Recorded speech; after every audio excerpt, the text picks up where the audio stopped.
부분을 보는데요. 일단 이제 팔짱은 거의 시험에 안 나온다고 보셔도 됩니다. 간혹 가다가 한 문제 정도 나오는 경우는 있지만 그것도 뭐 최근에 지금 나오기 시작한 부분이고요. 대부분의 기계 재료는 금속이죠. 철 또는 비철 금속을 사용하고 있는 거기 때문에 비금속 재료 자체는 기계 재료로서 그다지 적당하지 않다라고 볼 수 있겠죠. 그렇기 때문에 시험에 나올 가능성은 현저히 낮다.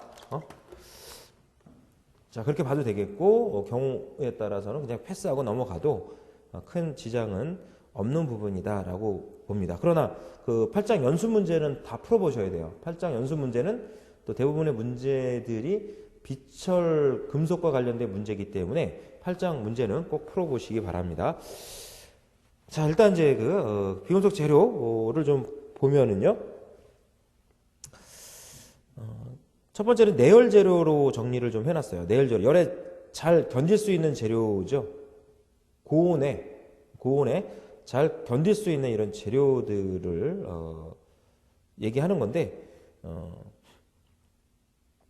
대부분은 이제 고열에 잘 녹지 않는 무기 재료를 내열 재료라고 얘기를 합니다. 그래서 내열 재료의 뭐 성질들 쭉 정리를 좀 해놨고 용도 좀 정리를 좀 해놨습니다. 이런 이제 내열 재료들 같은 경우에는 고온에 잘 견디는 재료들이니까 가열로, 뭐 예를 들어 소각로, 가열로 이런 이제 로에 들어가는 재료로서 사용 용도를 좀 생각해 볼 수 있을 것 같죠. 그래서 뭐 내화 벽돌 또는 론의 라이너로 사용이 된다 이런 표현들이 있어요. 용도에 보면 참고로 봐두시고요. 그다음 두 번째 이제 보온 재료를 보겠습니다. 보온 재료 하면 이제 유기질 보온 재료와 무기질 보온 재료로 이제 나눠 볼 수가 있는데요. 보온 재료로서 적당한 거는 이제 유기질 재료입니다. 무기질 재료들 같은 경우에는 전류가 통전이 되거나 열을 전달하는 전달성이 아주 불량하죠. 그런 측면에서는 또 고온 보온 재료, 또 무기질 재료를 사용을 하고 있다라고 볼 수 있어요. 이렇게 그래서 유기질이냐 무기질이냐는 탄소를 함유하고 있느냐, 탄소를 함유하고 있지 않느냐로도 구분을 좀 하고 있죠. 그래서 탄소를 함유한 이런 재료들은 유기질 재료로 볼 수 있고, 탄소를 함유하고 있지 않은 이런 재료들은 무기질 재료로 볼 수가 있습니다. 참고로 이제 말씀드리는 거고, 이 비금속 재료 중에서 시험에 가장 나올 가능성이 높은 게 바로 이제 세 번째 정리해 놓은 합성수지입니다. 합성수지, 플라스틱이죠. 플라스틱 재료인데요. 동식물의 유기물질을 화학적으로 조합시켜서 만든 재료를 합성수지라고 표현을 하고 있습니다.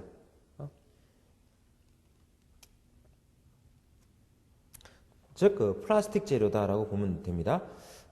합성수지의 그 성질을 좀 정리해 두시기 바랍니다. 합성수지의 성질. 같이 한번 보겠습니다. 합성수지의 일반적 성질에서 비중은 약 1에서 1.5 정도로 가볍고요. 플라스틱이니까 딱딱하죠. 딱딱하고 열에는 약하겠죠. 그죠? 열에 쉽게 녹아내리는 이런 물질이니까 열에 약합니다. 딱딱하기는 하나. 이렇게. 두 번째는 가소성이 양호하고 성형이 쉽다. 이렇게 어떠한 일정한 모양으로 만들기는 좋다 이런 얘기죠. 가소성은 힘을 가해서 소성 변형을 시키는 성질을 얘기하는 거니까 가소성이 좋은 재료다 이렇게 보면 됩니다. 합성수지는 가소성이 좋은 재료다. 세 번째는 색상이 좀 투명한 이런 재료들이라고 볼 수가 있고요. 색상이 투명한 상태에서 일정한 색을 입히기는 좋죠. 그렇죠? 그래서 착색이 자유롭다 이런 표현이 있어. 그다음 네 번째는 전기나 열에 대한 그 전도성은 좋은 편입니다. 그러나 열에는 약하죠. 보온성과 내식성이 양호하고요.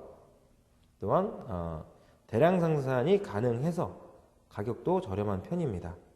합성수지의 성질 정리를 좀 해두시고 나올 가능성이 좀 있고요. 합성수지의 성질은 이런 이제 합성수지의 종류 중에 보면은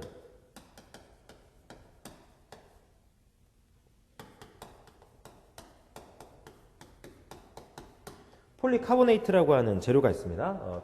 특징을 좀 정리해드리겠습니다.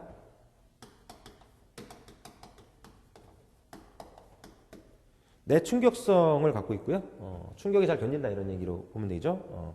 내열성도 좋고 열성도 좋고 열에도 잘 견디고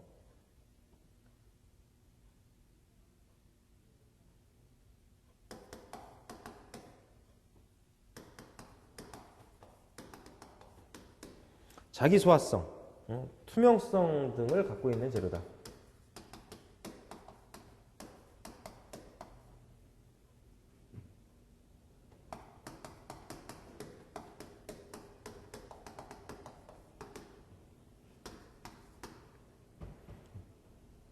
두 번째, 유연성.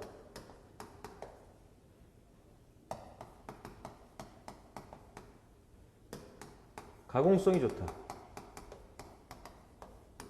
가공성이 우수하다. 유연성 및 가공성이 우수하다. 세 번째, 아크릴 대용으로도 사용이 되고요.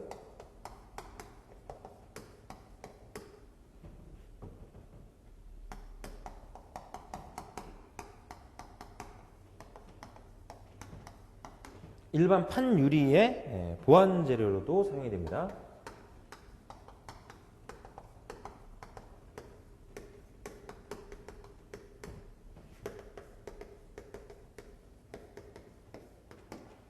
내충격성, 내열성, 자기소화성, 투명성을 갖고 있고 유연성, 가공성이 좋고 용도적인 측면에서는 아크릴 대용품, 판유리의 보완 재료 등으로 사용이 된다. 폴리카보네이트. 기억을 해 놓으시고요. 이런 합성수지의 종류로는 열경화성 수지가 있고요. 열가소성 수지가 있습니다. 열경화성 수지의 종류로는 페놀, 요소, 멜라민, 규소, 폴리에스테르 등이 있습니다. 종류 봐두시고 열가소성 수지로는 스트렌 수지, 염화비닐, 폴리에틸렌, 소산비닐, 아크릴 수지 등이 해당이 됩니다. 종류 정도를 봐두시기 바랍니다. 합성 수지는 꼭 봐두시고 그 외에 이제 패킹 재료가 있고요. 패킹 재료다 그러면 뭐야? 일종의 이제 실링 재료죠. 유체가 새는 거. 액체나 기체가 새는 것을 막고자 하는 이런 재료로 사용이 됩니다. 그래서 펌프나 배관, 내연기관, 항공기, 자동차, 유압장치 등의 재료로 사용이 되고 있고요. 도료나 유리 같은 재료도 있습니다. 그거는 교재 내용 좀 참고로 봐두시고요. 8장 비금속 재료 한번 훑어봤고 그다음 마지막으로 9장 보겠습니다. 9장 신소재 부분. 9장 신소재도 시험에 나올 가능성은 낮은 부분입니다. 물론 이제 8장보다는 나올 가능성이 좀 높다고 볼 수 있는 부분이고요. 그런데 신소재라고 하는 재료들은 다 교과서화 되어 있다고 볼 수는 없겠죠, 그죠? 지금도 새롭게 개발이 되고 있는 이런 소재들은 무궁무진하다 이렇게 볼 수가 있습니다. 그런 이제 무궁무진한 이런 이제 그 신소재들을 우리가 다 정리할 수는 없을 거고요. 그래서 9장에 정리되어 있는 내용은 단순하게 교과서적인 내용이다라고 보면은 됩니다. 이 정도만 정리를 해도 크게 지장 없다라고 생각이 됩니다. 기계재료라는 과목이 10문제가 출제가 되고 있는 거기 때문에 실제로 기계재료로 적당한 이런 재료들은 철이죠. 그리고 비철금속이 됩니다. 그렇기 때문에 대부분이 1장에서 7장 부분에서 시험 문제들이 출제가 되고 있고 8장은 거의 안 나오고 그래서 패스해도 좋다고 말씀드린 거고 9장 신소재 부분은 어쩌다가 한 번 정도씩 출제가 되는 부분인데 그것도 나오는 게 몇 가지 있습니다. 그 정도 정리를 해두면은 좋을 것 같고요. 여러분들이 신문이라든가 기타 매스컴에서 접하는 뉴스를 통해서 이 신소재와 관련된 정보들은 좀 평소에 좀 관심을 가져주면 그 정도에서 좀 해결을 하는 것이 좋을 것 같습니다. 대표적인 그 신소재로 볼 수 있는 게 초전도 재료입니다. 자기 부상 열차, 뭐 지금은 많이 일반화됐죠. 과거에는 뭐 제가 학부 다니고 뭐 제가 대학원 다니고 이럴 경우에는 뭐 거의 뭐 연구 단계에 있던